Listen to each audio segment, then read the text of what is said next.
everyone, welcome back to WHU TV. My name is John, your host as always, and I hope you're all doing well, guys. I hope you had a fantastic Christmas. I hope you drank too much, ate too much, and wasn't too disappointed on Sunday at Boxing Day, or yesterday, with the result, which we'll go on to later on in this video. This video is the preview of West Ham's 10th away game of the 21-22 season, where we travel to Hertfordshire to take on Watford at Vicarage Road for the first time. It's a 3 o'clock kickoff tomorrow, live on Amazon Prime. As always, guys, this video is sponsored by the channel sponsor, 3retro.com. Please click the link in the description below that will take you directly through to the West Ham section of their website, where you can purchase some really nice retro gear, guys, as you can see from the icon that's up here, along with Admiral and Umbro, Clout and Blue track jackets, polo shirts, sweatshirts and t-shirts, so go check those out. Any purchases made through the link in the description below, the commission the channel would normally be getting, I will be sending directly on to Iron's Supporting Food Banks, the charity within the Newham area that are helping those in the Newham area that are reliant on food banks over the last few years. So guys, I've been asking you to donate over the last year or so. If you purchase a shirt through the link in the description below, you'll be saving 5 to 15 quid depending on what you're purchasing in comparison to the club shop, so there's there on top of that, and also you'll be helping those that are less fortunate than you and I. So let's talk about the officials for this game. The referee is Darren England. His assistants are Dan Cook and Peter Kirkup. The fourth official is Chris Kavanagh, and unfortunately, guys, on VAR we have Martin Atkinson, and his assistant is Lee Betts. So bar Atkinson, it's not too bad a lineup, but as I said in the previous videos, it looks like VAR doesn't even exist at the moment. Watford weren't in the Premier League for 8 years until the 15-16 season, so our last 6 has to be trimmed down a little bit because it's not really relevant to our last 5 trips to Vicarage Road in the Premier League, which shows we've won 2, drawn 1 and lost 2. So quite a mixed bag of results there, guys. David Moyes has faced Watford away in the Premier League just 3 times, winning once and losing twice. So that the omens aren't brilliant for that one at the moment. Although Claudio Ranieri was appointed at the start of October, Watford have used the 4-1-4-1 formation for the majority of games so far, and all but 2 home games. So we're probably going to be lining up against a 4-4-2 as Ranieri did when he won the won the league with Leicester, and it'll probably be either 4-1-4-1 or the 4-4-2. Watford are 17th on the table with 13 points and 3 games in hand over the entire league, 2 over us, due to 3 games being postponed due to COVID and injuries. Their home form shows they've won 2, drawn 1 and lost 5, scoring 10 and conceding 17, with an average points per game from their home games, their 8 home games played so far, of 0.88. They've scored an average of 1.2 goals per game and conceded 2.13 goals per game, and the match goals average is 3.38. They are yet to keep a clean sheet at home and have failed to score 38% of their home games, so just over 3 games so far. Their average possession at home shows a very low number of 39%, up rocks West Ham, an average of 12 shots taken per game, and they have converted just 10% of them. 12.75 fouls committed, and they've conceded 9.25 fouls on average. The highest home goal scorer and assister is Emmanuel Dennis with 3 goals and 3 assists, followed very closely by Ismaila Sarr, who's out with a knee injury with 3 goals and no assists so far. Players to look out for other than these, guys, it's most of them really. Sissoko, Rose, Gosling.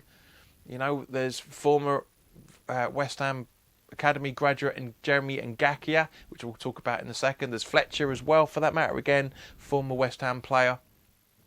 There's a lot of players we need to keep an eye out for. Now, PremierInjuries.com shows at the time of this recording long-term injuries to centre midfield Etibo, or Itibo, or however you pronounce it, and also centre-back Nkulu, with their respective thigh injuries. Left winger of Bar recovering from fractured ankle surgery. Their goalkeeper Ben Foster with a groin strain. Centre back Cabalisi with a knock from training. Left midfielder Messina and Sirialata are both 100% chance of returning to the squad from their respective thigh injuries. A couple of days before Boxing Day they were 75% chance. So obviously that 3-game rest they've had due to COVID and the injuries that they've got have done their squad really well, which is a little bit cheating, if I'm honest with you guys. The COVID, yes, all right, but you know, it's the health issue and everything, and I get it, I understand it, but at the same point, they didn't really need to have their game called off on Boxing Day. They didn't. The injuries weren't as large as the other sides, but 6 and 2-3, isn't it? Well, as I say, you know, because of those 3 games postponed, they're going to be a lot more refreshed, as I said, and we've only had 1 game suspended. But their squad, even with these injuries, their squad is still pretty depleted. As I said, you know, former academy graduate Jeremy Ngakia has been used, albeit sparingly, at either wing full-back position in the way that we've been using Johnson since he pretty much left. So it'd be nice to see Ashley Fletcher and Jeremy Ngakia. It'd be nice to hope everybody gives them a warm reception. I know that, you know, obviously there was quite a lot of controversy around when Ngakia left. You know, we talked about that in the summer, etc., etc. But at the end of the day, guys, he's a former player. Watford's style of playing is pretty much playing with width, taking a lot of shots, long balls, taking crosses often, and attacking down the right-hand side. So again, as it was with when we came to Southampton, which we'll talk about in a minute, this time around we need our left-hand side to be very, very strong, which we'll talk about when we come to the starting 11.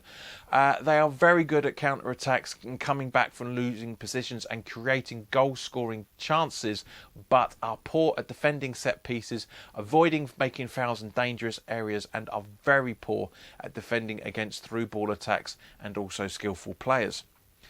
Now, as I say, one of the things why we love about the Premier League and football in general is just the fact that how unpredictable it was and can be and is. You know, it's just that there's nothing set in stone. You know, we've had a bad run of form. We've only won 1 game in our last 5 league games. You know, was it 7 if you count 1 win in 7 if you count the Europa League and the League Cup. But guys, I just want to say thank you very much to everybody that's been subscribing over the last few weeks. The count is now 2014. But over the last 4 weeks, 750 of you have been watching this channel are unsubscribed. So if you could please, if you're enjoying this content and you want to know more, it will help me out as well for that matter. Hit the like button if you're enjoying this video, but more specifically, hit the subscribe button and hit the notification bell so you get to know when new content is going up, and you'll also get to know when the live content is going to be available to be viewed live as well for that matter. Now, I've hinted at it a couple of times during this preview. Let's turn to West Ham. Now, as you guys know, it was my first Christmas with Julie and her family. It was a really nice holiday. Really had a really nice long weekend with her and her family. Really enjoyed it. It was some great times. So I couldn't do the full-time thoughts because I wasn't at the game on Sunday, aka yesterday. But from watching the highlights of the Southampton game, yeah, it's not good. It's, to a degree, I kind of agree with what Antonio said, that there's possibility they're suffering with mental fatigue rather than physical fatigue because of the amount of games we've been playing. Yes, you know, it's unprecedented for this side to get as far as we have been in the League Cup, and apart from getting defeated, it was unprecedented for us to get this far in the Europa League as well, for that matter, certainly in recent times. So these players won't be used to it, but at the same point, big mistakes were made big time. Dawson, I know there's a lot of controversy, and because we're getting penalties, everybody thinks there's not a penalty, but I'm sorry guys, but I have to buck the trend here. I'm going to be honest with you, as I always am. It's a penalty for me. It really is. Dawson makes contact outside the box. Granted, 7 or 8 yards in front of the box. But as he's rolling along the floor, both of them. Granted, old matey is going down before Dawson touches him first. But it's the majority of the second follow through of his body movement that causes the penalty. Sorry, but it is. guys, you know my issue with the follow through of stuff. Now, if it's half a second or it's completely unavoidable, it shouldn't be given as a penalty, and quite rightly so. Why people were saying that it shouldn't have been a penalty on Southampton, I get it, but the rules are the rules, unfortunately. Yes, there's a lot of ambiguity around what concedes as a penalty and what isn't, what's offside nowadays, etc., etc., because again, the rules aren't being followed to the level they should be. But look at the flip side of it. If that was Bowen being tripped in the same way, we'd be screaming for penalty as well. So it can't be one and not the other. You know, I hate to say it, but it is. The first goal could have easily been avoided. Went straight through everybody like a hot knife through butter. There was just no one making any attempts to get to the ball whatsoever. Completely ball watching. I say the penalty is unavoidable. Great. I said in the preview that their penalties and their free kicks are fantastic because it's James Ward-Prowse. He got an assist and he got the penalty for the third and second goal respectively. So, yes, third goal should never have happened because Dawson and Diop didn't jump high enough. Wasn't enough people marking them at the same point. But this is West Ham, guys. We know we're not. I've been saying it for weeks. You know, this West Ham a massive song was started out very, very ironic. It was ironic because we were doing so well. Over the last 12 months we've had a fantastic run. All right, it's depleting a little bit, but we said it at the start of the season. 2 or 3 injuries and we're screwed, and we've got 4. We've Ogbonna's out still, Zuma's out still, Creswell's out still. It's not looking good. I mean, Rice is suspended for this game because he got booked, so we'll miss this game, but we'll be back for Palace on New Year's Day. So that basically counts as an injury as far as I'm concerned. There's no update on Creswell yet. There's no update on Zuma. Not really sure why Johnson was on the bench at Southampton. Maybe he wasn't strong enough. Why Masuaku was playing, I don't know. It's again out of necessity. Maybe possibly because Moyes feels that Johnson's wasn't fit enough for the attack of Southampton. Fair enough. If that's the case, totally respect that. Don't really agree with it, but I can totally respect it. So that brings us on nicely to the starting 11, guys. So, as I say, there's not much to choose from. As I say, Rice has been suspended, so obviously we've had to make that change alone. But from the starting 11 that I picked for the Southampton game, this is the starting 11 that I'm putting through for the Watford game. Fabianski in goal, with a back 4 of Soufal, Dawson, Diop and Johnson. Souček and Lanzini in the defensive midfield positions, with Bowen, Fornals and Vlasic in midfield, supporting Antonio up front. Now, I know some of you will be saying, all right, start Ben Rama out on the wing because Vlasic didn't have the best of games and Ben Rama scored from coming on as the bench. We need a super sub, guys. We genuinely do. As I say, if you don't agree with me, let me know in the comment section below. It's fine. I respect everybody's opinions, rightly or wrongly. No, I'm joking. Nobody's right or nobody's wrong because it's our own possible opinions on things. But let me know in the comment section below if you agree with the starting 11. I know it's a little bit unconventional, but with Rice being suspended, don't think Crowell's the right time to bring him in. It's a catch-22. You want to get the experience without getting the game time, but can't get the game time because he hasn't got the experience.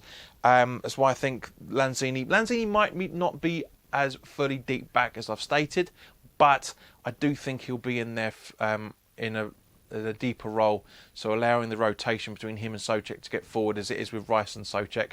Vlasic, I still maintain he has to get more game time. There really is a player in there. The more times he plays, the more he'll get used to the league. And I would personally start Ben Rama out on the left-hand side I would start Vlasic over Ben Rama. I really, really would. But as always, guys, let me know your thoughts on it. And thank you very, very much for watching. As I said, I hope you've had a fantastic Christmas. We'll be live at 10 minutes to 3 tomorrow afternoon for the build-up to the game, where we'll talk about the team sheet. We'll have some music to listen to, albeit for 90 seconds. So, guys, look after yourselves. And I will hopefully see you tomorrow. If I don't, have a fantastic new year. and hopefully we'll see each other for the Palace away preview that's going to be going up in a few days. But in the meantime, guys, have a fantastic week. For those that are off work over the Christmas period, relax, have a good one, and I'll see you very soon. All the best.